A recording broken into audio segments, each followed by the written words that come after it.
আল্লাহ তাআলার নাম হচ্ছে আস-সামি আল বাসির।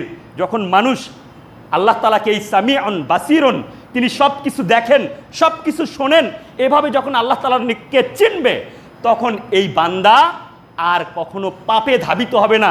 যত অন্ধকার ঘরেই থাকুক না কেন, যত একাকী থাকুক না কেন, পাপ সামনে আসলেই তার মনে পড়ে যাবে আল্লাহু সামিউন, তিনি সব কিছু শুনতে পান, আল্লাহু বাসিরুন, তিনি সব কিছু দেখতে পান।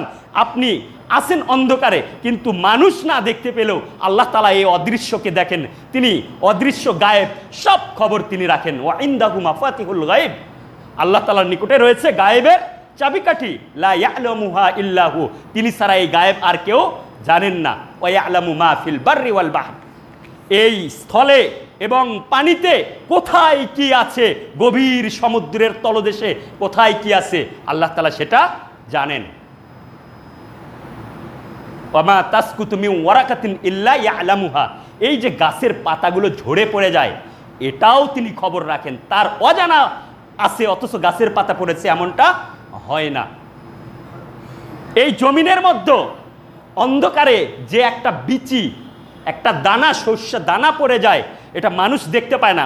মানুষ তো হাত দিয়ে কি করে, সরিষার দানার মতো ছোট ছোট দানাগুলো জমিতে ছিটিয়ে দেয়। এরপরে মানুষকে যদি বলা হয় এই দানাগুলো উঠিয়ে নিয়ে আসতে, আর পারবে না। কিন্তু আল্লাহ তাআলার নিকটে ওই দানার খবর আছে, যার কারণে এই ছোট ছোট দানা থেকে তিনি গাছগুলোকে অঙ্কুরিত করেন। তো আল্লাহ তাআলার নিকটে এই খবর রয়েছে। তাই মানুষ যখন আল্লাহ তাআলাকে সামিউন, তিনি সব কিছু শোনেন, বাসিরুন, তিনি সব কিছু দেখেন, এটার ওপর যখন ঈমান আনবে, যখন বিশ্বাস করবে, তখন যত একাকী থাক, যত অন্ধকার ঘরেই থাক, তখন সে আর পাপ করার সাহস করবে না। এটাই হচ্ছে আসমা ও সিফাত। সম্মানিত মুসল্লিবৃন্দ, আজকের জুমার সংক্ষিপ্ত আলোচনার বিষয় আল ঈমানু বি আসমাইল্লাহি ওয়া সিফাতিহি, আল্লাহর নামসমূহ এবং তার গুণাবলীর প্রতি ঈমান।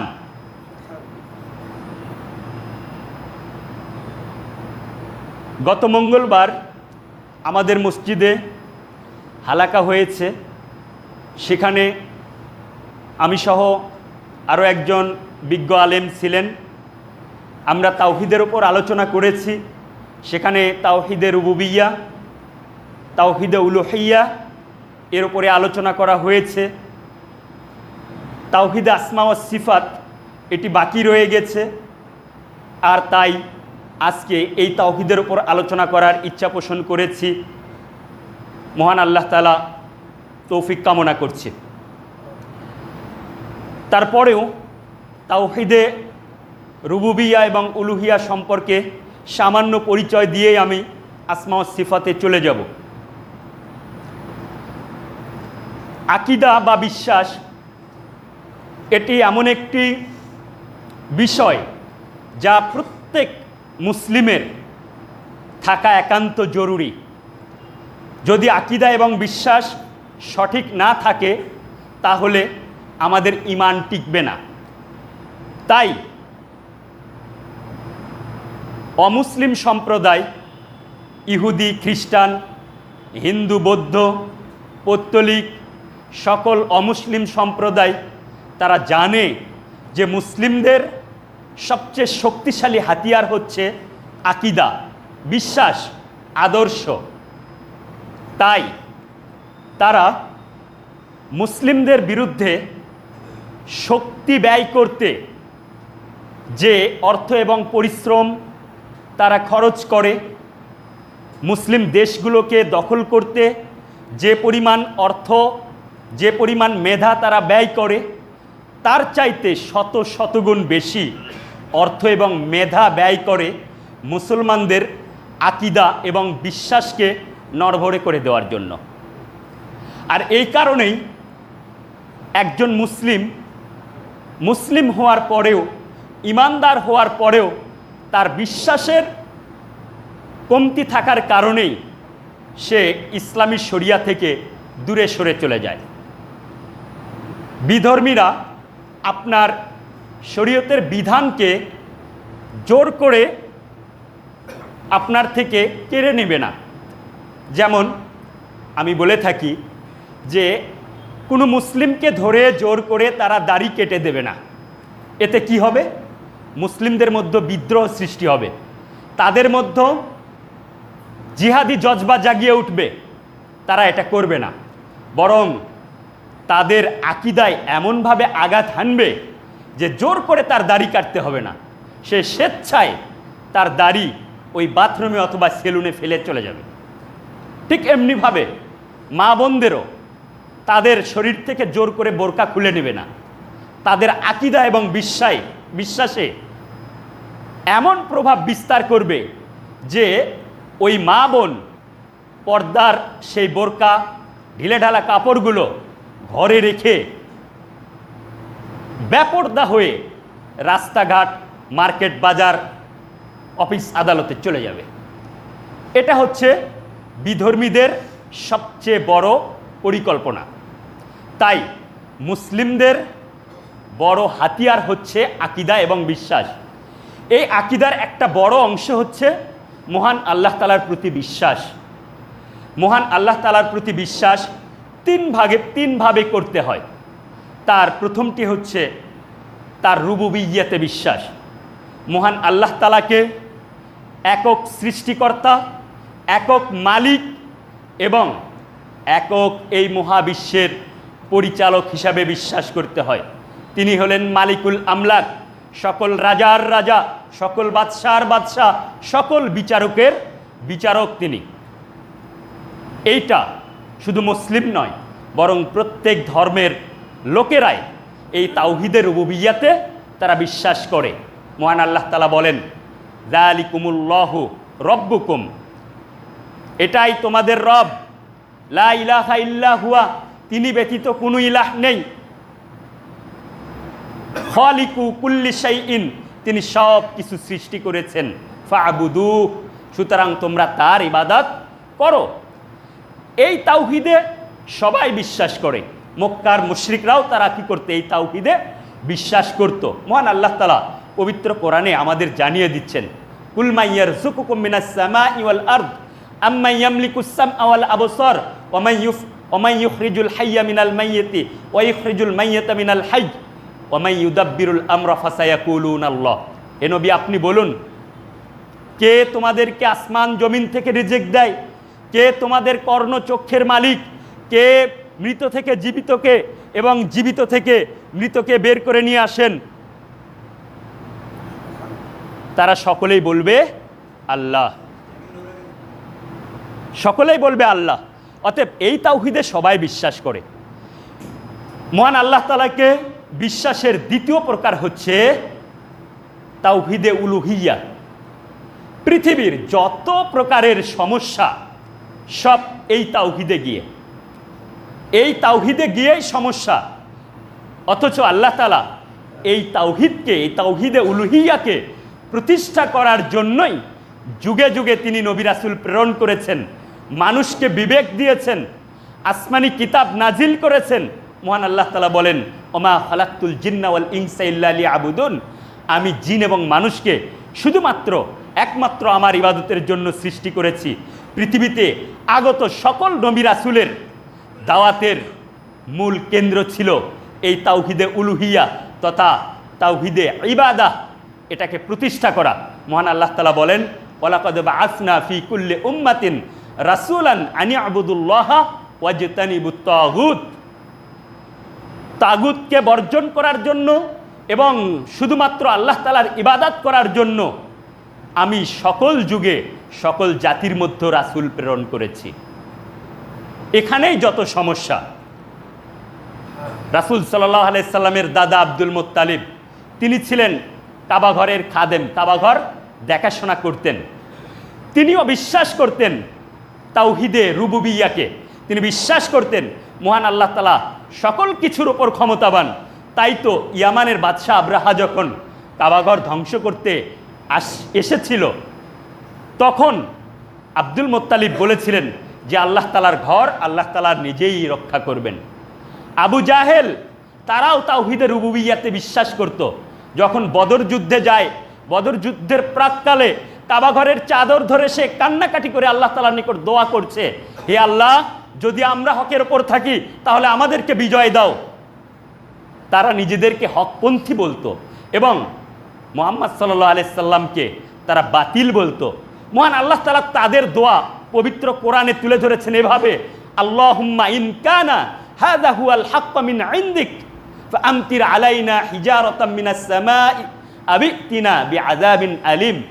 কত কঠিন দোয়া যে হে আল্লাহ, যদি এটা যদি অর্থাৎ এই শরীয়ত এই কোরআন যদি সঠিক হয়, সত্য হয়, তাহলে তুমি আমাদের ওপর পাথরের বৃষ্টি বর্ষণ করো এবং আমাদেরকে কঠিন আযাব দাও। এটা মানে তারা যে হকের ওপর আছে এটা যদি কঠিনভাবে বিশ্বাস না হতো তাহলে কোনো পাগলেও এমন দোয়া করবে না। তো এটা তাদের বিশ্বাস ছিল তাওহীদে রুবুবিয়্যার ওপর। তাহলে আল্লাহ তাআলার ওপর যখন রব হিসাবে বিশ্বাস আছে, তাহলে রাসূল সাল্লাল্লাহু আলাইহি ওয়াসাল্লামের সঙ্গে তাদের পার্থক্যটা কোথায়? পার্থক্য এখানেই যে তারা আল্লাহ তাআলাকে রব হিসাবে বিশ্বাস করলেও যখন তাদের ইবাদতের প্রয়োজন হয়েছে তখন ইবাদত করেছে লাত উজ্জা মানাতের। যখন কোনো কিছু চাওয়ার প্রয়োজন হয়েছে তখন তারা চেয়েছে লাত উজ্জা মানাতের কাছে। যখন বিপদে পড়েছে তখন উদ্ধার হওয়ার জন্য তারা চলে গেছে লাত উজ্জা মানাতের কাছে। তারা তাদের উদ্দেশ্য কি ছিল? আল্লাহ তাআলা বলছেন, তারা বলে মা না'বুদুহুম লিয়ুকাররিবুনা ইলাল্লাহি যুলফা, আমরা তো তাদের ইবাদত এজন্যই করি যে তারা আমাদেরকে আল্লাহ তাআলার নিকটবর্তী করে দেবে। অর্থাৎ এই সমস্ত মূর্তিগুলো তাদেরকে আল্লাহ তাআলার নিকটবর্তী করে দেবে। আজকের দিনেও কিন্তু এমন মানুষ অনেক আছে, এমন মুসলিমদের মধ্যে যারা আল্লাহ তাআলাকে রব হিসাবে বিশ্বাস করলেও যখন তাদের সিজদা দেওয়ার প্রয়োজন হয় তখন সিজদা দিতে চলে যায় ওই শাহজালালের মাজারে, শাহপরানের মাজারে, এই যে মহস্থানগড়ে চলে যায়। যখন সন্তানের প্রয়োজন, সন্তান হচ্ছে না, তখন চলে যায় শাহজালালের মাজারে, শাহপরানের মাজারে, এই মহস্থানগড়ে। যদি একটু টাকা পয়সা বেশি থাকে চলে যায় ওই পারে আজমিরে। এই হচ্ছে অবস্থা। যখন ওই ক্ষমতার প্রয়োজন হয়, রাষ্ট্রে বসবে, তখন সর্বপ্রথম আগে চলে যায় ওই শাহজালালের মাজারে। সেখানে গিয়ে আগে রাষ্ট্র কামনা করে, রাষ্ট্র ক্ষমতা কামনা করে, তারপর মানুষের দ্বারে দ্বারে ঘুরে বেড়ায়। তো তাদের মধ্যে আমাদের মধ্যে কোনো পার্থক্য নেই। এই হচ্ছে তাওহীদে উলুহিয়া।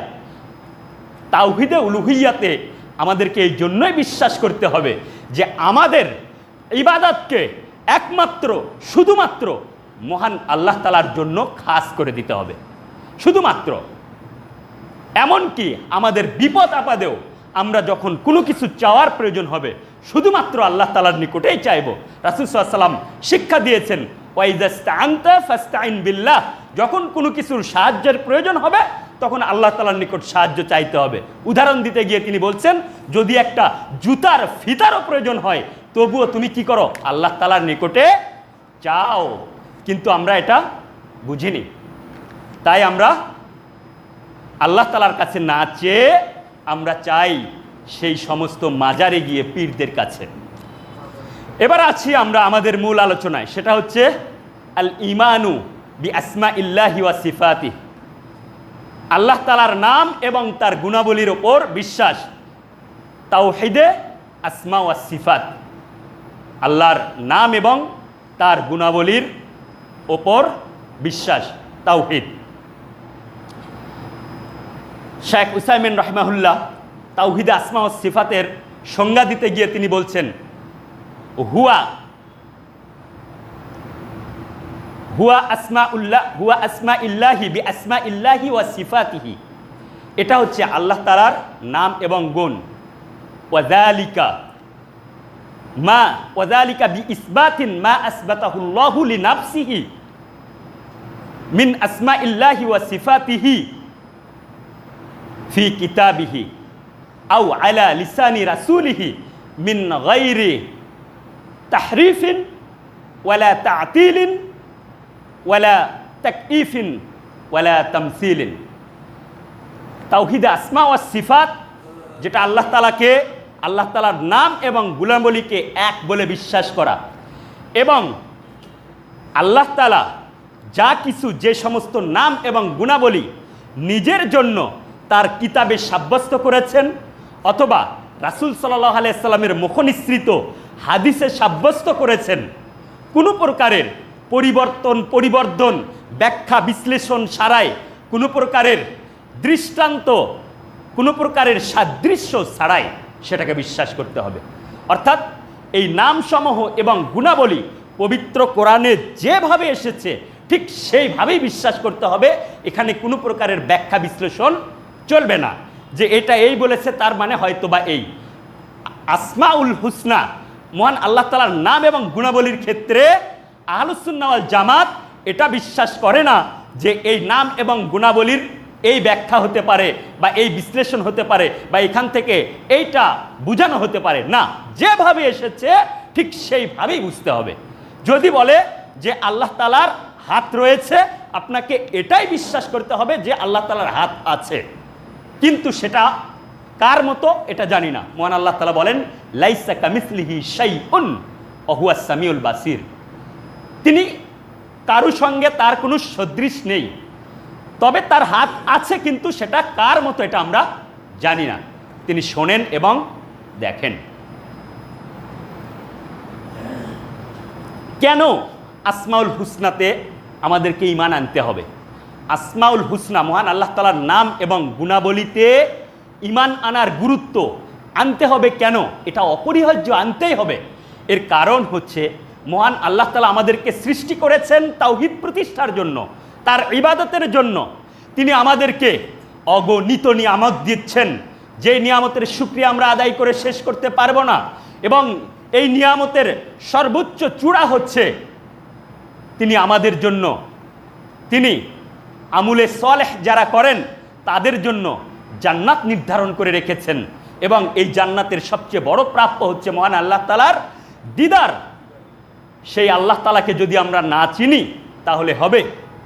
এই আসমা ও সিফাতের মাধ্যমে মানুষ মহান আল্লাহ তাআলাকে চিনতে পারবে, তার গুণাবলী সম্পর্কে জানতে পারবে, তার ক্ষমতা সম্পর্কে জানতে পারবে। তাহলে মানুষের এই তাওহীদে রুবুবিয়্যা, তাওহীদে উলুহিয়্যা এগুলো প্রতিষ্ঠা করা মানুষের জন্য সহজ হয়ে যাবে। যখন আপনি একজন ব্যক্তিকে চেনেন যে এই ব্যক্তি হচ্ছে একজন আলেম, আলেম হিসাবে চেনেন, এটা যখন চিনবেন তখন আপনি স্বাভাবিকভাবে তার কাছ থেকে আপনি আশা করবেন যে উনি আমাদেরকে ভালো ভালো লেকচার শোনাবেন, কিন্তু আপনি তাকে আর কিছু চেনেন না। যখন আপনি অতিরিক্ত হিসাবে চিনবেন যে উনি আলেমের পাশাপাশি আপনার ভালো তেলাওয়াত করতে পারেন, তখন আপনি তাকে আলেমের পাশাপাশি কারি হিসাবেও চিনলেন। যখন আপনি জানেন যে তিনি অনেক সুন্দর আজান দিতে পারেন, পাশাপাশি আপনি তাকে মুয়াজ্জিন হিসাবেও চিনলেন। তো মহান আল্লাহ তাআলার নাম এবং গুণাবলী, যখন আপনি এই নাম এবং গুণাবলীর পরিচয়গুলো আপনি জানবেন, তখন আল্লাহ তাআলাকে সব দিক থেকে আপনার চেনা হয়ে যাবে। তখন তার ইবাদত করা সহজ হবে, তাকে চেনা সহজ হবে, তাকে তার কাজগুলো করা আপনার জন্য সহজ হয়ে যাবে। যেমন আল্লাহ তাআলার একটা নাম আর রাজ্জাক, তিনি রিজেক দাতা, তিনি হলেন রিজেক দাতা। এটা যখন কোনো বান্দা জানবে যে রিজেক দাতা হচ্ছেন মহান আল্লাহ তাআলা, তাহলে তার যাবতীয় রিজেক, টাকা পয়সা, ধন সম্পদ, খাবার বলেন, তার সন্তান বলেন, তার মান সম্মান বলেন, সর্বপ্রকারের রিজেক তখন তিনি আল্লাহ তাআলার নিকটেই চাইবেন, আর কারো কাছে তখন তিনি চাইবেন না। সত্যিকারের রাজ্জাক যখন আল্লাহ তাআলাকেই জানবেন, তখন আর ওই সন্তান চাওয়ার জন্য তিনি আর ওই শাহজালালের মাজারে যাবেন না। সত্যিকারের রাজ্জাক যখন আল্লাহ তাআলাকেই তিনি জানবেন, তখন তিনি আর তার এই অর্থ সম্পদের জন্য তিনি ওই দরগায় দরগায়, মাজারে মাজারে ঘুরবেন না তাদের কাছে চাওয়ার জন্য। তিনি জানবেন ইন্নাল্লাহা হুয়ার রাজ্জাকু যুল কুওয়াতিল মাতিন, নিশ্চয় আল্লাহ তাআলাই হচ্ছেন রিজেক দাতা এবং তিনি হচ্ছেন সর্বশক্তিমান, পরাক্রমশালী, মহাপরাক্রান্ত তিনি। এইভাবে আল্লাহ তাআলাকে চিনতে হবে। আল্লাহ তাআলার একটি নাম হচ্ছে আশ-শাফি, তিনি হলেন আরোগ্য দানকারী। যখন কোনো বান্দা এটা চিনতে পারলো যে অসুস্থ দেন যিনি, আরোগ্য তো করেন তিনি, আর তিনি হলেন মহান আল্লাহ তাআলা, তিনি হলেন আশ-শাফি, তখন এই আরোগ্য নেওয়ার জন্য ওই ব্যক্তি আর ওই পীর মাশায়েখদের নিকটে যাবে না, কোনো তাবিজ পরা দেয় তার কাছে যাবে না। তখন সে আল্লাহ তাআলার নিকটেই চাইবে, তার নিকটেই বলবে আযহিবিল বাস রব্বান নাস ওয়াশফি আনতা শাফি লা শিফা ইল্লা শিফাউ। যে মানুষের রব, আপনি কি করেন? আপনি আমার এই রোগকে আরোগ্য দান করেন, রোগটাকে দূর করে দেন। ওয়াশফি আনতা শাফি, আপনি এই রোগকে দূর করে দেন, আপনি আরোগ্যদাতা। লা শিফা ইল্লা শিফাউকা, আপনি ছাড়া কোনো আরোগ্যদাতা নেই। তখন আল্লাহ তাআলার নিকটে এটা চাইবে। আল্লাহ তাআলার নাম হচ্ছে আস-সামি আল বাসির। যখন মানুষ আল্লাহ তাআলাকে এই সামিউন বাসিরুন, তিনি সব কিছু দেখেন, সব কিছু শোনেন, এভাবে যখন আল্লাহ তাআলার নিকটে চিনবে, তখন এই বান্দা আর কখনো পাপে ধাবিত হবে না। যত অন্ধকার ঘরেই থাকুক না কেন, যত একাকী থাকুক না কেন, পাপ সামনে আসলেই তার মনে পড়ে যাবে আল্লাহু সামিউন, তিনি সব কিছু শুনতে পান, আল্লাহু বাসিরুন, তিনি সব কিছু দেখতে পান। আপনি আছেন অন্ধকারে, কিন্তু মানুষ না দেখতে পেলেও আল্লাহ তাআলা এই অদৃশ্যকে দেখেন, তিনি অদৃশ্য গায়েব সব খবর তিনি রাখেন। ওয়া ইনদাহু মাফাতিহুল গায়ব, আল্লাহ তাআলার নিকটে রয়েছে গায়েবের চাবিকাঠি। লা ইয়ালামুহা ইল্লাহু, তিনি ছাড়া এই গায়েব আর কেউ জানেন না। ওয়া ইয়ালামু মা ফিল বাররি ওয়াল বাহর, এই স্থলে এবং পানিতে কোথায় কি আছে, গভীর সমুদ্রের তলদেশে কোথায় কি আছে, আল্লাহ তাআলা সেটা জানেন। ওয়ামা তাসকুতু মিন ওয়ারাকাতিন ইল্লা ইয়ালামুহা, এই যে গাছের পাতাগুলো ঝরে পড়ে যায়, এটাও তিনি খবর রাখেন। তার অজানা আছে, অথচ গাছের পাতা পড়েছে এমনটা হয় না। এই জমিনের মধ্যে অন্ধকারে যে একটা বিচি, একটা দানা, শস্য দানা পড়ে যায়, এটা মানুষ দেখতে পায় না। মানুষ তো হাত দিয়ে কি করে, সরিষার দানার মতো ছোট ছোট দানাগুলো জমিতে ছিটিয়ে দেয়। এরপরে মানুষকে যদি বলা হয় এই দানাগুলো উঠিয়ে নিয়ে আসতে, আর পারবে না। কিন্তু আল্লাহ তাআলার নিকটে ওই দানার খবর আছে, যার কারণে এই ছোট ছোট দানা থেকে তিনি গাছগুলোকে অঙ্কুরিত করেন। তো আল্লাহ তাআলার নিকটে এই খবর রয়েছে। তাই মানুষ যখন আল্লাহ তাআলাকে সামিউন, তিনি সব কিছু শোনেন, বাসিরুন, তিনি সব কিছু দেখেন, এটার ওপর যখন ঈমান আনবে, যখন বিশ্বাস করবে, তখন যত একাকী থাক, যত অন্ধকার ঘরেই থাক, তখন সে আর পাপ করার সাহস করবে না। এটাই হচ্ছে আসমা ও সিফাত, এর ওপর ঈমান আনার গুরুত্ব। এগুলো এত গুরুত্বপূর্ণ কেন? মহান আল্লাহ তাআলার নাম, তার গুণাবলী এত গুরুত্বপূর্ণ কেন? আমরা একটু দেখে আসি, দু একটা আপনার হাদিস থেকে দু একটা ঘটনা দেখি যে এত গুরুত্বপূর্ণ কেন আল্লাহ তাআলার এই নাম এবং গুণাবলী। দেখেন, যেটা বলছিলাম যে এত মহান আল্লাহ তাআলাকে চিনা হচ্ছে মূলত আসমা ওয়া সিফাতের মূল উদ্দেশ্য। তথাপি কোনো বান্দা যদি আল্লাহ তাআলাকে না চেনে, তাহলে ও গোটা পৃথিবীর সকল কিছু চিনলেও তিনি আসলে কোনোই কিছুই চেনেননি। এ কথা কে বলেছেন জানেন? ইবনুল কাইয়্যিম রাহিমাহুল্লাহ। তিনি বলেন যে ফালাউ আরাফাল আবদু কুল্লা শাইইন, যদি বান্দা পৃথিবীর সব কিছু চিনে ফেলে, পৃথিবীর সব কিছু সম্পর্কে জ্ঞান অর্জন করে ফেলে, ওয়ালাম ইউরাফ রব্বাহু, কিন্তু এই বান্দা আল্লাহ তাআলাকে চিনতে পারেনি, তার রব সম্পর্কে জ্ঞান অর্জন করতে পারেনি, ফাকান্নাহু লাম ইউরাফ শাইআ, তাহলে সে যেন কোনো জ্ঞানই অর্জন করেনি। তাহলে যত বড় ডক্টরেট ডিগ্রি নিয়েই আসুক না কেন, এই ডিগ্রি আনার পরেও সে যদি মহান আল্লাহ তাআলাকে না চিনতে পারে, তাহলে তার ওই ডিগ্রি 2 পয়সার দাম নেই। তাহলে মহান আল্লাহ তাআলার এই নাম এবং গুণাবলী এত গুরুত্বপূর্ণ কেন? তাবারানীর 7532 নম্বর হাদিসে রাসূল সাল্লাল্লাহু আলাইহি ওয়াসাল্লাম বলেন, মান করাআ আয়াতুল কুরসি ফি দুবুরি কুল্লি সালাতিন লাম ইয়ামনাহু মিন দুখুলিল জান্নাতি ইল্লাল মাউত। রাসূল সাল্লাল্লাহু আলাইহি ওয়াসাল্লাম বলছেন, যে ব্যক্তি 5 ওয়াক্ত সালাতের পর, ফরজ সালাতের পর আয়াতুল কুরসি পাঠ করবে, এই ব্যক্তির মৃত্যু ছাড়া জান্নাতে যাওয়াতে আর কোনো বাধা নেই। তাহলে এই ব্যক্তি জান্নাতে যায়নি কেন? মরেনি তাই জান্নাতে যায়নি। কোনো ব্যক্তি যদি 5 ওয়াক্ত ফরজ সালাতের পর আয়াতুল কুরসি নিয়মিত পাঠ করে, তাহলে এই ব্যক্তি জান্নাতে চলে যাবে। একটু চিন্তা করে দেখেছেন কি যে এই ছোট্ট একটা আয়াতের মধ্যে কি এমন আছে যে পবিত্র কোরআনের মতো একটি কোরআন, যেই কোরআনটি মহাগ্রন্থ, যেই কোরআনের প্রতিটি হরফে 10টি করে নেকি, অথচ এই কোরআনের একটা মাত্র আয়াত যদি আপনার সালাতের পরে পড়া হয় তাহলেই তার জন্য জান্নাত। কেন এত গুরুত্বপূর্ণ? কেন, কি আছে এই আয়াতের মধ্যে? এই আয়াতের মধ্যে দুনিয়াবি কোনো আলোচনা নেই, হালাল হারামের কোনো আলোচনা নেই, কোনো বিধিবিধানের আলোচনা নেই। এই আয়াতটাতে আপনার মৃত্যুর আলোচনা নেই, কবরের আলোচনা নেই, হাসরের আলোচনা নেই, কিয়ামতের আলোচনা নেই, জান্নাত জাহান্নামেরও কোনো আলোচনা নেই। কি আছে এই আয়াতটার মধ্যে? আয়াতের শুরু থেকে শেষ পর্যন্ত আল্লাহ তাআলার নাম রয়েছে, তার গুণাবলী রয়েছে, তার মহিমা রয়েছে, যার কারণে এই আয়াতের এত গুরুত্ব। এরপর রাসূল সাল্লাল্লাহু আলাইহি সাল্লাম সহিহ মুসলিমের 811 নম্বর হাদিসে বলছেন, কিরাআতু সূরাতুল ইখলাস তাআদিলু সুলুসাল কোরআন। সূরা ইখলাস একবার পাঠ করলে কোরআনের 1/3 সমান নেকি হয়। চিন্তা করেন আপনি, কোথায় বললাম যে একটা করে হরফে 10টা করে নেকি। এই পুরাটা কোরআনের ছোট্ট একটা সূরা, সূরা ইখলাস, যেই সূরাটা পাঠ করলে 3 বার পাঠ করলে একবার কোরআন খতম দেওয়ার সমান নেকি। যদি কেউ এই নিয়তে পাঠ করে তাহলে 3 বার পাঠ করলে একবার কোরআন খতম দেওয়ার সমান, কোরআন শেষ করার সমান নেকি পেয়ে যাবে। তাহলে কি আছে এই সূরার মধ্যে? একইভাবে এই সূরাতে আপনার দুনিয়ার কোনো আলোচনা নেই, হালাল হারামের কোনো কথা নেই, বা জান্নাত জাহান্নামের কোনো কথা নেই। কি আছে এই সূরায়? এই সূরার শুরু থেকে শেষ পর্যন্ত শুধুমাত্র আল্লাহ তাআলার পরিচয় রয়েছে। কুল হুয়াল্লাহু আহাদ, বলুন আল্লাহ এক, তার কোনো শরীক নেই। আল্লাহুস সামাদ, তিনি অমুখাপেক্ষী।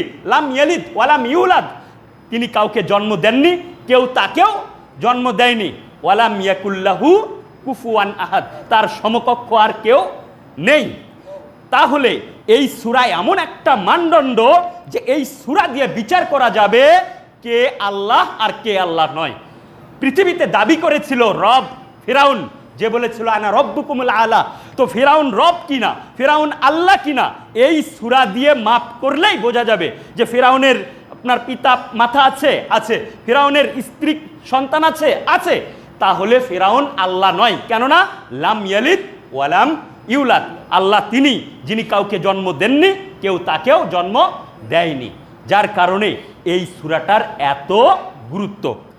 এরপর রাসূল সাল্লাল্লাহু আলাইহি ওয়াসাল্লাম একটি দোয়া আমাদেরকে শিক্ষা দিয়েছেন, যেটা আবু দাউদে এসেছে, আপনার 5088 নম্বর হাদিসে এসেছে, যে রাসূল সাল্লাল্লাহু আলাইহি ওয়াসাল্লাম বলছেন, যদি কেউ দৈনন্দিন আপনার সকালে 3 বার এবং সন্ধ্যায় 3 বার এই দোয়াটা পড়ে, দোয়াটা হচ্ছে বিসমিল্লাহিল্লাযী লা ইয়াদুররু মা ইসমিহি শাইউন ফিল আরদি ওয়ালা ফিস সামাই ওয়া হুয়াস সামিউল আলিম।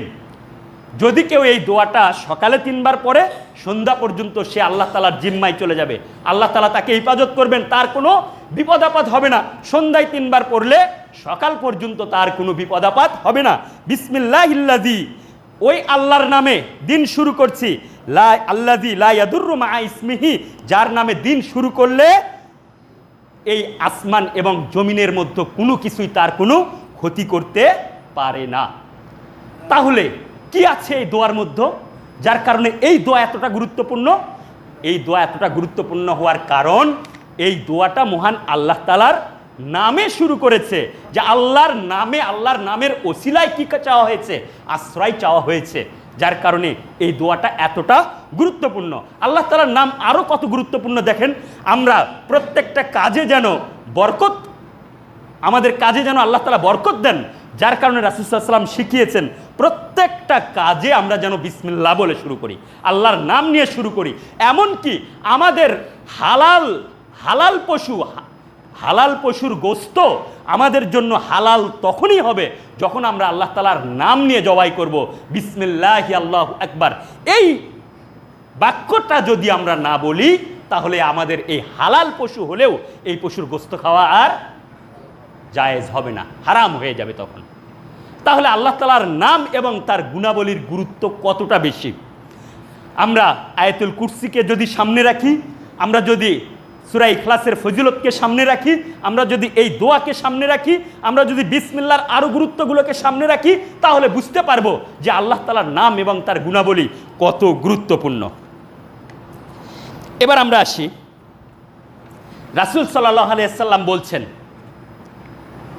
সহিহ বুখারীর হাদিস 2736 নম্বর হাদিস, রাসূল সাল্লাল্লাহু আলাইহি ওয়াসাল্লাম বলছেন, ইন্না লিল্লাহি তিসআতা ওয়া তিসঈনা ইসমান মিয়াতান ইল্লা ওয়াহিদান মান আহসাহা দাখালাল জান্নাহ। নিশ্চয় আল্লাহর 99টি নাম রয়েছে, 100টি একটি কম, 100টি নাম রয়েছে। মান আহসাহা, যে ব্যক্তি এই নামগুলোকে গণনা করবে, যে ব্যক্তি এই নামগুলোকে মুখস্থ করবে, দাখালাল জান্নাহ, সে জান্নাতে যাবে। এই যে হাদিস, এখানে মুখস্থ করা বলতে কি বোঝায়? ইবনুল কাইয়্যিম আজ-জাওজি রাহিমাহুল্লাহ তিনি বলছেন, আহসাহা, মুখস্থ করা বা গণনা করা, এই মুখস্থ করা বলতে 3 দিক থেকে এই নামগুলোকে মুখস্থ করতে হবে। একটি হচ্ছে সত্যিকারই মুখস্থ করতে হবে, সত্যিকারই এই 99টি নাম মুখস্থ করতে হবে। যেমন আল্লাহু আল খালিক ওয়াল মালিক ওয়াল বারিউ, এভাবে সত্যিকারই মুখস্থ করতে হবে। দ্বিতীয়ত, এই নামের অর্থগুলো অনুধাবন করতে হবে। আল্লাহ তাআলার যে এই নাম, 99টি নাম, এই নামের অর্থগুলো অনুধাবন করতে হবে। কিভাবে আপনি অনুধাবন করবেন এই নামের অর্থগুলো? আপনাকে আমি উদাহরণ দিয়ে বুঝিয়ে দেই, তাহলেই বুঝতে পারবেন যে মহান আল্লাহ তাআলা পবিত্র কোরআনের সূরা আরাফের 180 নম্বর আয়াতে বলছেন, ওয়ালিল্লাহিল আসমাউল হুসনা, আল্লাহর জন্য রয়েছে সুন্দর সুন্দর নাম, ফাদউহু বিহা, তোমরা তাকে সেই নামে ডাকো, সেই নাম ধরে ডাকো। ওয়াযারুল্লাযীনা ইউলহিদুনা ফি আসমাইহি, যারা তার নামে ইলহাদ করে, যারা তার এই নামের নামগুলোর বিকৃতি করে, সাইজজাউনা মা কানু ইয়ামালুন, তাদেরকে ছেড়ে দাও, অচিরেই তাদের কৃতকর্মের জন্য তারা কঠিন শাস্তি প্রাপ্ত হবে। মহান আল্লাহ তাআলা সূরা বনী ইসরাঈলের 110 নম্বর আয়াতে বলেন, কুলিদুল্লাহ আউইদুর রহমান আইয়াম্মা তাদউ, হে নবী আপনি বলুন, তোমরা আল্লাহ নামেই ডাকো আর রহমান নামেই ডাকো, যে কোনো নামে ডাকো না কেন, ফালাহুল আসমাউল হুসনা, তার জন্য রয়েছে সুন্দর সুন্দর নাম। তার প্রত্যেকটা নামই কি আসমাউল হুসনা, সুন্দর নাম। আরও অন্য অন্য আয়াতেও রয়েছে, সূরা হাসরের মধ্যেও রয়েছে, তো অন্য অন্য আয়াতেও রয়েছে যে এই আয়াতগুলোতে যে আসমাউল হুসনা বলা হচ্ছে, যে আল্লাহর নামগুলো সুন্দর, এর মানে কি? এই সুন্দর নাম এর মানে হচ্ছে মহান আল্লাহ তাআলার যে নামগুলো রয়েছে, এই নামগুলোর মধ্যে যে গুণগুলো রয়েছে, এই গুণ সেই নামের মধ্যে পূর্ণ মাত্রায় বিদ্যমান। আমি মনে হয় বুঝাতে পারলাম না, আমি আরও বুঝিয়ে দিচ্ছি। মনে করেন যে একজন ব্যক্তির নাম হচ্ছে হাসান, হাসান মানে হচ্ছে সুন্দর, তাহলে হাসান নামের কোনো ব্যক্তি যে কুৎসিত হবে না, এটা কিন্তু বলা যাবে না। আপনি খুঁজে দেখেন, বহুত হাসান নামের লোক আছে যারা দেখতে অসুন্দর।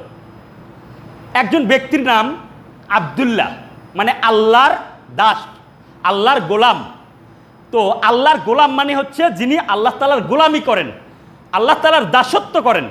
কিন্তু আপনি এই পৃথিবীর বুকে হাজারো আব্দুল্লাহ পাবেন যারা আল্লাহর দাস না হয়ে শয়তানের দাস হয়ে বসে আছে।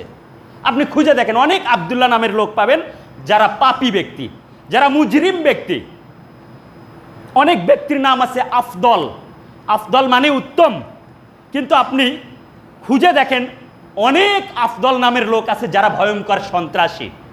তার মানে মানুষের যে নাম, এই নামের যে অর্থ, এই নামের যে গুণ, এটা তার মধ্যে থাকা জরুরি নয়, অথবা মানুষের এই নামের গুণগুলো তার মধ্যে থাকে না, থাকলেও পূর্ণ মাত্রায় থাকে না।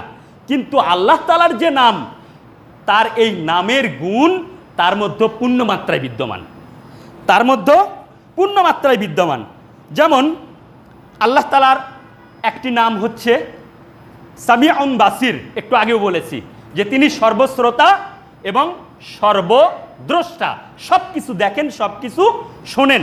আবার আল্লাহ তাআলা মানুষ সম্পর্কে সূরা দাহরের মধ্যে বলছেন, ইন্না খলাকনাল ইনসানা মিন নুতফাতিন আমশাজিন নাবতালিহি ফাজআলনাহু সামিআন বাসীরা। আমি মানুষকে শুক্রকীট থেকে সৃষ্টি করেছি, তারপর তাকে পরীক্ষা করার জন্য তাকে আমি শ্রবণ শক্তি সম্পূর্ণ করেছি, দৃষ্টি শক্তি সম্পূর্ণ করেছি। তার মানে মানুষও সামিয়া, মানুষও বাসির। আল্লাহ সামিয়া, আল্লাহও বাসির। কিন্তু মানুষ এবং আল্লাহ তাআলার মধ্যে পার্থক্য হচ্ছে মানুষ শুনতে পায়, তার সামনে যেটা বলে ওটাই। আমি মসজিদে কি বলবেন আপনারা, আমি এটা শুনতে পাচ্ছি, কিন্তু দোতলায় কি বলছে এটা কিন্তু আর শুনতে পাচ্ছি না। মসজিদের বাইরে কি বলছে এটা আমি শুনতে পাচ্ছি না। আমার সামনে যারা আছে আমি এটা দেখতে পাচ্ছি, কিন্তু এই মসজিদের বাহিরে দুতলায়, তিনতলায় বা নিচে কি হচ্ছে এটা কিন্তু আমি দেখতে পাচ্ছি না। এটা হচ্ছে মানুষ সামি এবং বাসির, মানুষ শ্রোতা এবং দ্রষ্টা, এটা মানুষের ক্ষেত্রে। আর আল্লাহ তাআলার ক্ষেত্রে তিনি সব কিছু শোনেন এবং দেখেন। মানে কি, তিনি এই মহাবিশ্বের কোথায় কি হচ্ছে, অন্ধকার রাতে কালো পাথরের ওপর কালো পিপিলিকা, ছোট ছোট পিপিলিকা ঘুরে বেড়ায়, মহান আল্লাহ তাআলা সেটাও দেখতে পান। এই ছোট ছোট কালো পিপিলিকাগুলো অথবা গভীর সাগরের নিচের ছোট ছোট ক্ষুদ্র থেকে ক্ষুদ্রতর প্রাণী পর্যন্ত তারাও কি বলছে মহান আল্লাহ তাআলা সেটাও তিনি শুনতে পান। এটা হচ্ছে মহান আল্লাহ তাআলার নামের বৈশিষ্ট্য। এই জন্য আল্লাহ তাআলা তার নামের ক্ষেত্রে বলছেন আল আসমাউল হুসনা, সবচেয়ে সুন্দর। সুন্দর হওয়ার কারণ হচ্ছে তার নামের মধ্যে কোনো অপূর্ণতা নেই, গুণের ক্ষেত্রে গুণটা পরিপূর্ণভাবে বিদ্যমান। আমরা আর একটা উদাহরণ দেই, যেমন আল্লাহু আলিমুন, আল্লাহ তাআলা হচ্ছেন জ্ঞানী।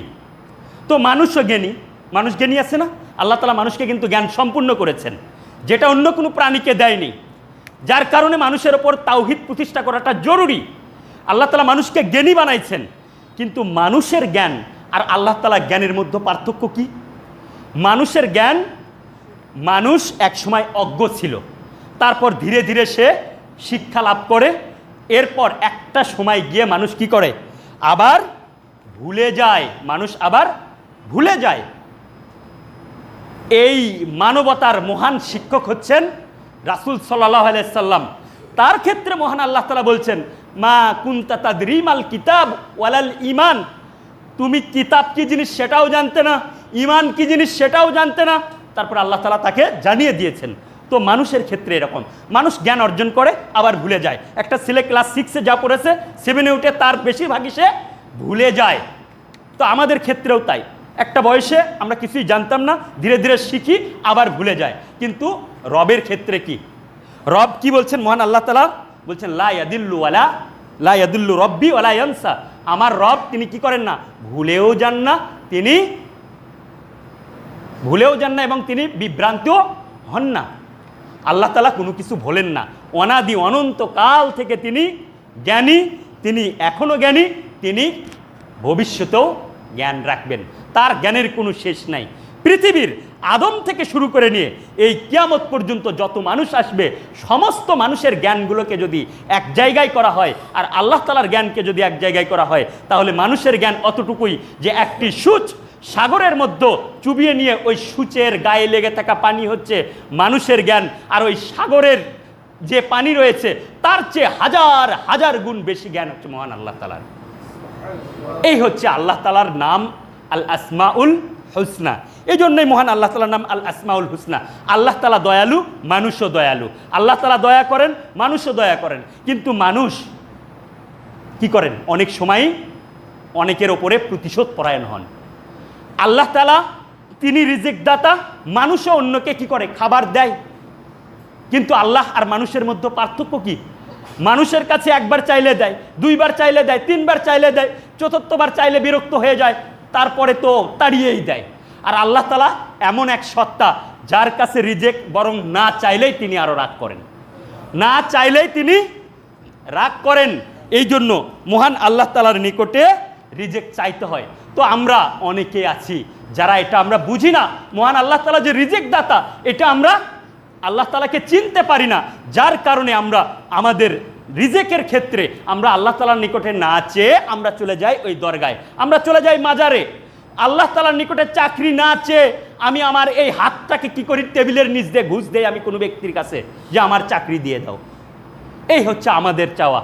আল্লাহ তাআলাকে চিনতে না পারার কারণে এই ঘটনাগুলো ঘটে। আপনি জেনে রাখেন, এই পৃথিবীর বুকে সবচেয়ে আপনার জন্য যদি কল্যাণকর কেউ থেকে থাকে, হিতাকাঙ্ক্ষী কেউ থেকে থাকে, তিনি হলেন আপনার আমার রব মহান আল্লাহ তাআলা।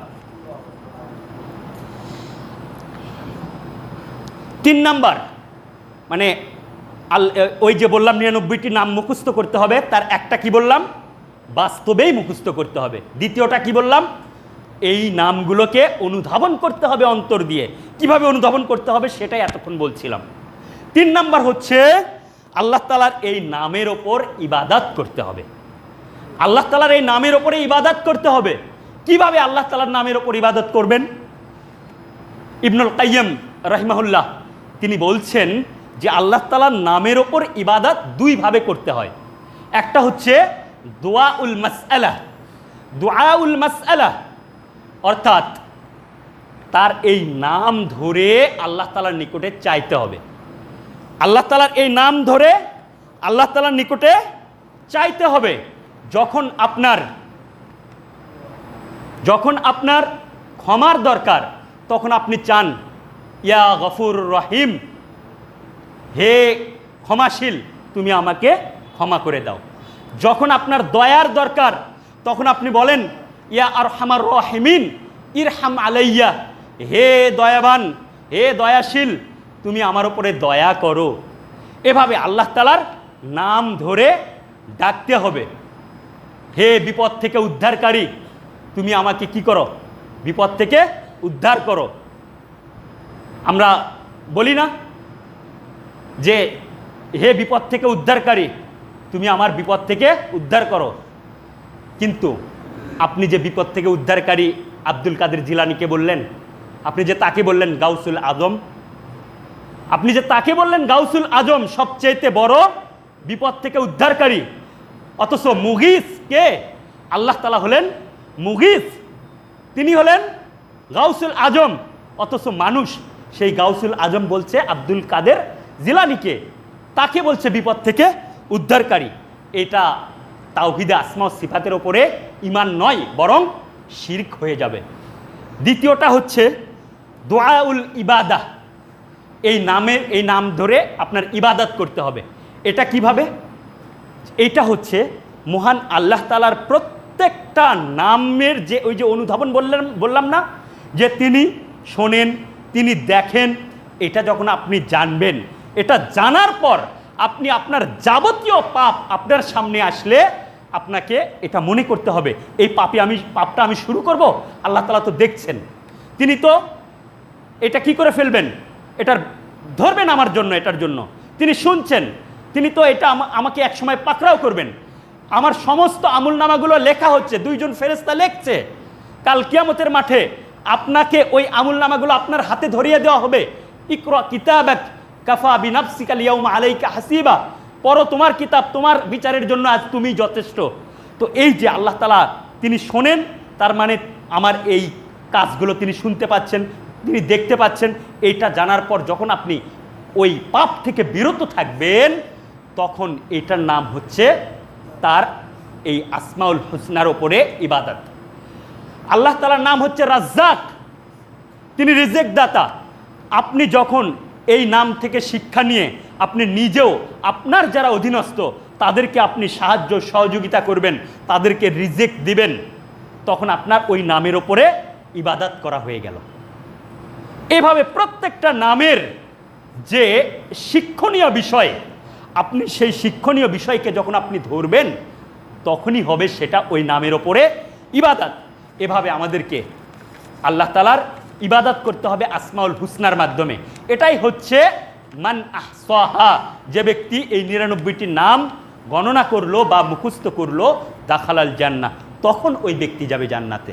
শুধু গটগট করে মুখস্থ করে দিলেন, আর নামাজ নাই, কালাম নাই, আর আপনার কোনো নামের ওপরে কোনো আমল নাই, আর আপনি জান্নাতের আশা করে বসে থাকবেন, এটা কখনো হতে পারে না। তো এইভাবে আল্লাহ তাআলার নাম এবং তার গুণাবলীর ওপরে বিশ্বাস করতে হবে, ওইভাবে মুখস্থ করতে হবে, ওইভাবে গণনা করতে হবে।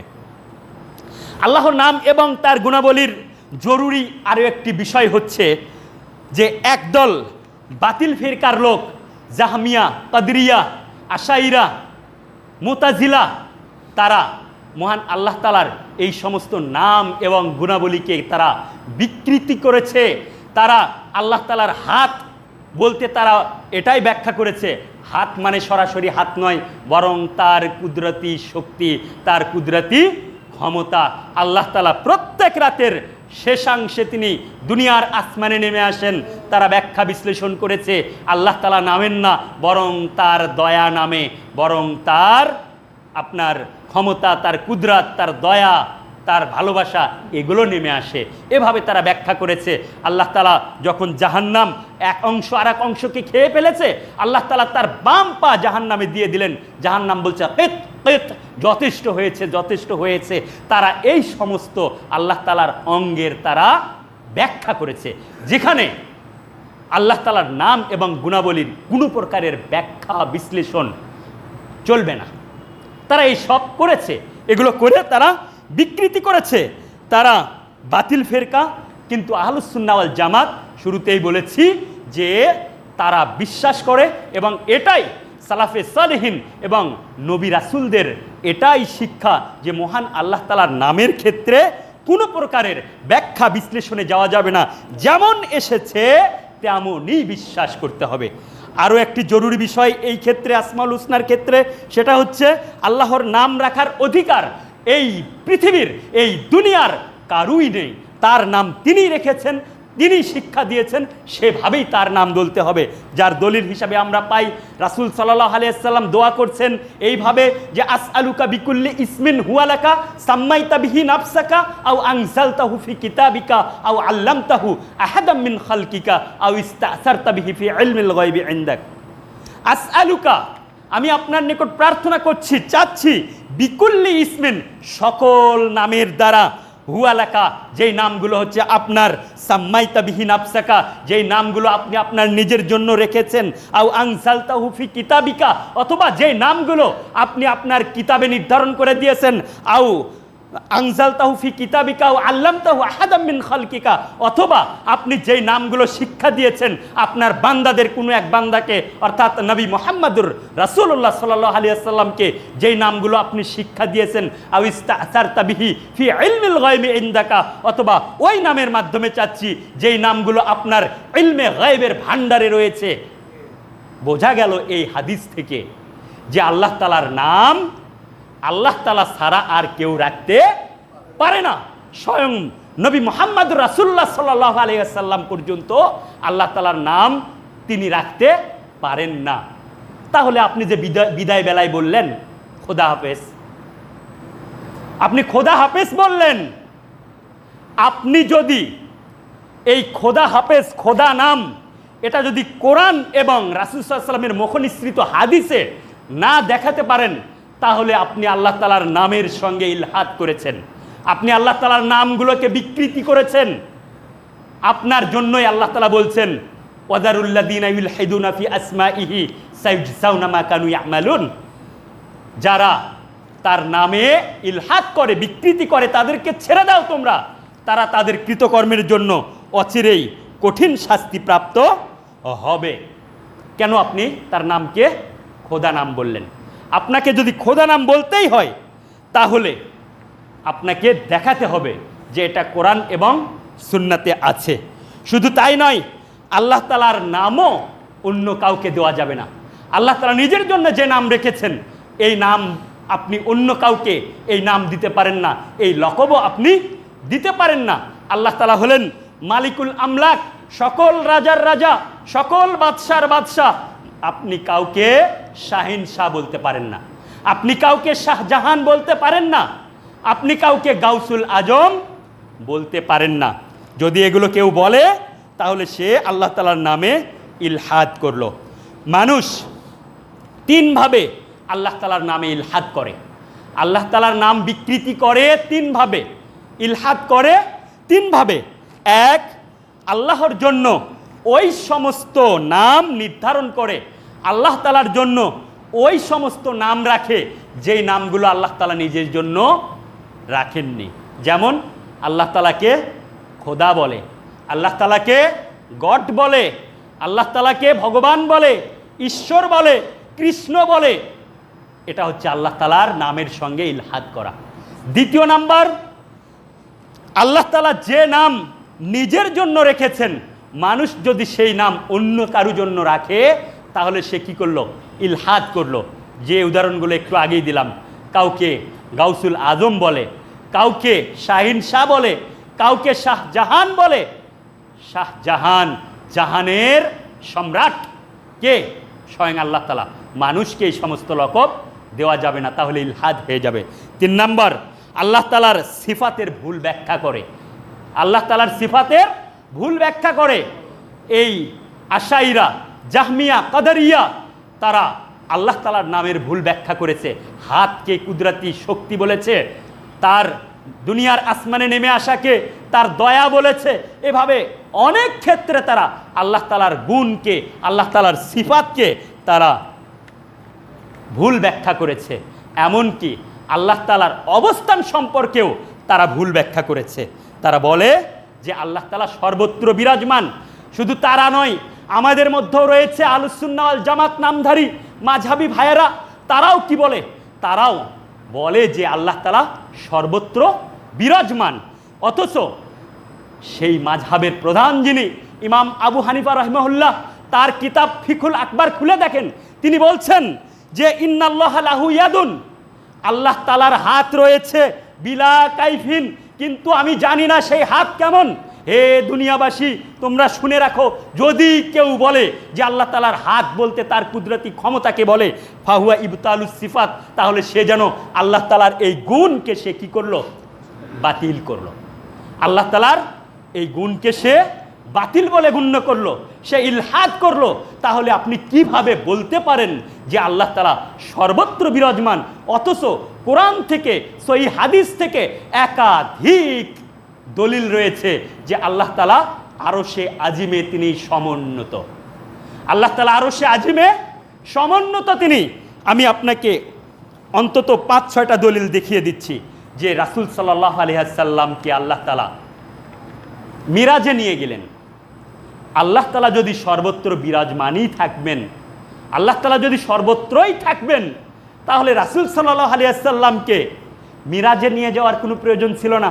আল্লাহ তাআলা বলছেন সুবহানাল্লাযী আসরা বিআবদিহি লাইলাম মিনাল মাসজিদিল হারামি ইলাল মাসজিদিল আকসা। সেই সত্তার প্রশংসা যিনি কি করেছেন? তার বান্দাকে মেরাজ করাইছেন। সেই রাত্রিতে আপনার কাবা ঘর থেকে নিয়ে গেছেন বাইতুল মাকদিসে। কি দরকার ছিল বাইতুল মাকদিসে নিয়ে যাওয়া? সেখান থেকে আবার মিরাজে ঊর্ধ্বগমন করা কি দরকার ছিল? যদি আল্লাহ তাআলা যদি আমাদের কাছাকাছি থাকবেন। হ্যাঁ, আল্লাহ তাআলা আরশে আজিমে তিনি সমুন্নত এবং তার জ্ঞান, তার ক্ষমতা, তার পরিচালনা সমগ্র বিশ্বব্যাপী পরিব্যাপ্ত। তিনি সেখান থেকে সব কিছু পরিচালনা করে থাকেন। যার কারণেই রাসূল সাল্লাল্লাহু আলাইহি ওয়াসাল্লামকে মহান আল্লাহ তাআলা তার কাছে নিয়েছিলেন 5 ওয়াক্ত সালাতকে ফরজ করার জন্য। মহান আল্লাহ তাআলা সূরা মুলকে বলছেন, আমিনতুম মান ফিস সামাই আন ইউখসিফা বিকুমুল আরদা ফাইদা হিয়া তামুর। তোমরা কি নিরাপদ পেয়ে গেছো যে আসমানে যিনি আছেন তিনি তোমাদের সহ জমিনকে, ভূমিকে ধসিয়ে দেবেন না? কে বলছেন এই কথা? মহান আল্লাহ তাআলা বলছেন যে তোমরা কি নিরাপদ পেয়ে গেছো যে আসমানে যিনি আছেন তিনি তোমাদের সহ ভূমিকে ধসিয়ে দেবেন না? আসমানে কে আছে? যিনি বলছেন তিনি আসমানে আছেন, তিনি হলেন মহান আল্লাহ তাআলা। সূরা সাজদার মধ্যে আল্লাহ তাআলা বলছেন, আল্লাহুল্লাযী খালাকাস সামাওয়াতি ওয়াল আরদা ওয়া মা বাইনাহুমা ফি সিত্তাতি আইয়ামিন সুম্মা ইসতাওয়া আলাল আরশ। তিনি সেই আল্লাহ যিনি আসমান এবং জমিনকে 7 দিনে সৃষ্টি করেছেন এবং এর মধ্যে যা কিছু রয়েছে তিনি এইগুলোকে সিত্তাতা আইয়াম 6 দিনে সৃষ্টি করেছেন। সুম্মাস্তাওয়া আলাল আরশ, এরপর তিনি আরশের ওপর সমুন্নত হয়েছেন। মহান আল্লাহ তাআলা সূরা আপনার তোহার মধ্যে বলছেন আর রহমানু আলাল আরশ ইস্তাওয়া, রহমান আরশের ওপর সমুন্নত। আর কত দলিল নেবেন? রাসূল সাল্লাল্লাহু আলাইহি ওয়াসাল্লাম বলছেন ইরহামু মান ফিল আরদে ইয়ারহামুকুম মান ফিস সামাই, তোমরা জমিনের অধিবাসীদের প্রতি দয়া করো, তাহলে আসমানের অধিপতি মহান আল্লাহ তাআলাও কি করবেন? তোমাদের ওপরে দয়া করবেন। আসমানের অধিপতি কে? মহান আল্লাহ তাআলা। সর্বশেষ একটি দলিল বলে আমি আজকের আলোচনা শেষ করব, যে রাসূল সাল্লাল্লাহু আলাইহি ওয়াসাল্লাম একজন দাসীকে ডাকলেন এবং দাসীকে বললেন আইনাল্লাহ, আল্লাহ কোথায়? তখন ওই দাসী কি করলো? ফাআশারাত ইলাস সামাই, আসমানের দিকে ইশারা করলো। অন্য বর্ণনায় আছে যে ওই দাসী বলছে ফিল আরদি, আল্লাহ তাআলা ফিস সামাই, আল্লাহ তাআলা আসমানে। তখন রাসূল সাল্লাল্লাহু আলাইহি ওয়াসাল্লাম বললেন আতিকহা ফাইন্নাহা মুমিনা, তোমরা তাকে মুক্ত করে দাও, কেননা সে ঈমানদার। তাহলে আরও কত দলিল নেবেন যে মহান আল্লাহ তাআলা আরশে আজিমে তিনি সমুন্নত এবং সেখান থেকেই তিনি তার জ্ঞান দ্বারা, তার ক্ষমতা দ্বারা সমগ্র বিশ্বজগৎকে তিনি নিয়ন্ত্রণ করছেন, তিনি পরিচালনা করছেন। এই হচ্ছেন মহান আল্লাহ তাআলা, এই হচ্ছেন মহান আল্লাহ তাআলার গুণ, এই হচ্ছেন মহান আল্লাহ তাআলার সিফাত। আমরা মহান আল্লাহ তাআলার এই নামসমূহ এবং গুণাবলীতে এই জন্যই বিশ্বাস করব যে এই নামসমূহ এবং গুণাবলী বিশ্বাসের মাধ্যমেই আমরা প্রকৃতপক্ষে মহান আল্লাহ তাআলাকে চিনতে পারবো, এবং আল্লাহ তাআলাকে যখন আমরা চিনতে পারবো তখন তাকে রব হিসাবে মেনে নেওয়া এবং ইবাদতকে একমাত্র তার জন্য খালেস করা আমাদের জন্য সহজ হয়ে যাবে, অপরিহার্য হয়ে যাবে। মহান আল্লাহ তাআলা আমাদেরকে তার নামসমূহ, তার গুণাবলীর ওপর ঈমান আনার তৌফিক দান করুন, এবং যাবতীয় বাতিল ফিরকা, এই জাহমিয়া, কদারিয়া, মুতাজিলা, আশাইরা যারা মহান আল্লাহ তাআলার নাম এবং সিফাতকে বিকৃতি করেছে, তাদের থেকে আমাদেরকে দূরে রাখুন, তাদের বুঝ থেকে আমাদেরকে দূরে রাখুন।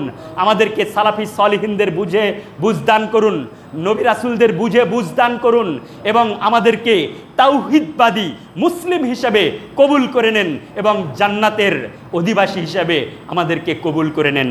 এই আশাবাদ ব্যক্ত রেখে আমি আজকের আলোচনা শেষ করছি।